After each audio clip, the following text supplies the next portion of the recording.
Once upon a midnight dreary, while I pondered weak and weary over many a quaint and curious volume of forgotten lore, as I nodded, nearly napping, suddenly there came a tapping. Could do the sound effects. Hold on. While I nodded, nearly napping, suddenly there came a tapping, as of someone gently rapping at my chamber door. "'Tis a visitor," I muttered, tapping at my chamber door. Only this and nothing more. Don't overdo it.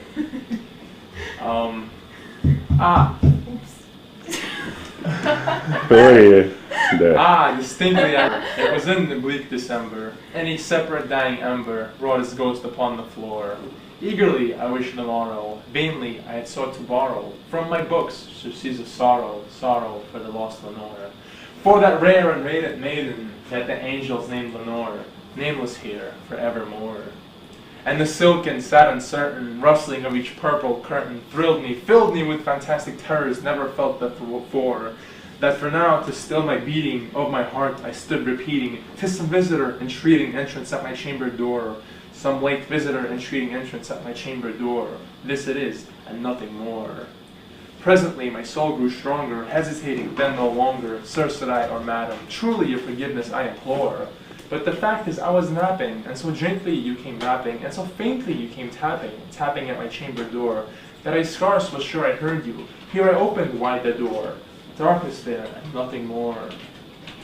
The darkness peering, long I stood there, wondering, fearing, doubting, dreaming dreams no mortal dared to dream before.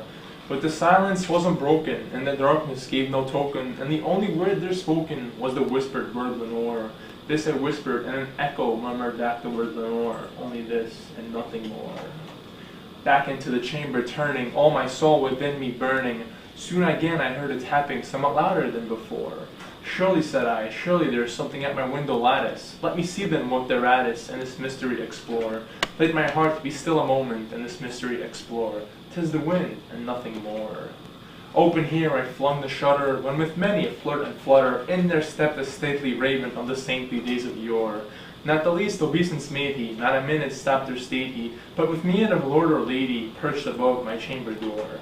Perched above a bust of Pallas, just above my chamber door. Perched and sat, and nothing more.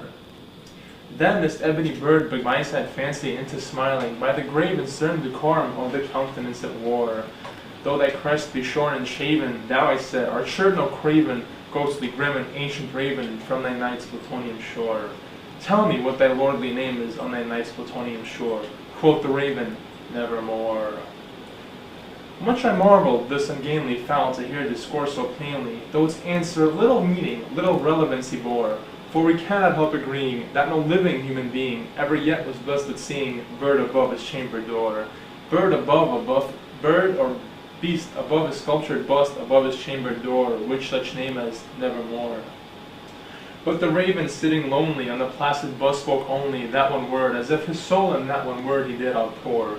Nothing further than he uttered, not a feather than he fluttered, till he scarcely more than muttered, "Other friends have flown before.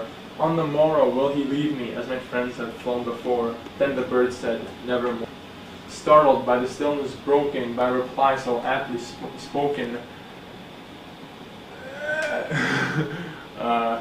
doubtless what it utters is my only stock and store. Caught from some unhappy master, whom unmerciful disaster followed fast and followed faster, till his songs one burden bore, till the dirges of his hopes this melancholy burden bore of never, nevermore. But the raven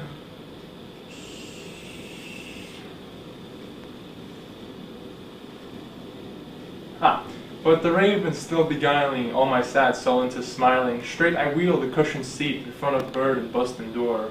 Then upon the velvet sinking, I betook myself to linking, fancy onto fancy thinking, what this ominous bird of yore, what this grim ungainly gaunt and ominous bird of yore, nothing croaking, nevermore.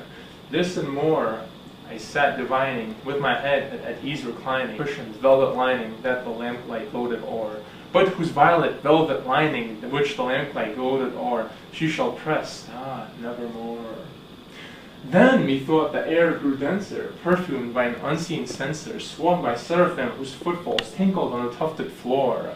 Wretch, I cried, thy God has lent thee, by the angel he has sent thee, respite, respite, and nepent thee of thy memories and Lenore. Quaff, oh quaff, this kind nepent thee, and forget thy lost Lenore. Quoth the raven, nevermore.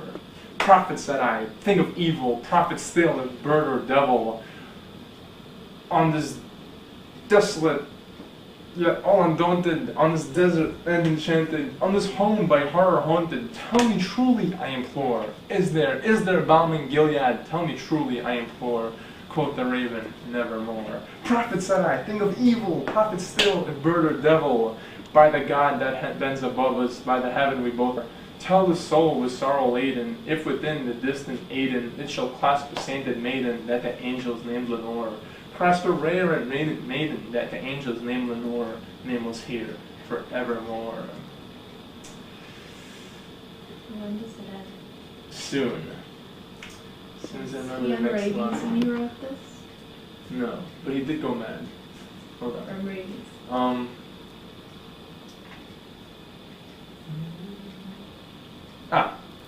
Be that word or sign of parting, bird or beast, I shrieked upstarting.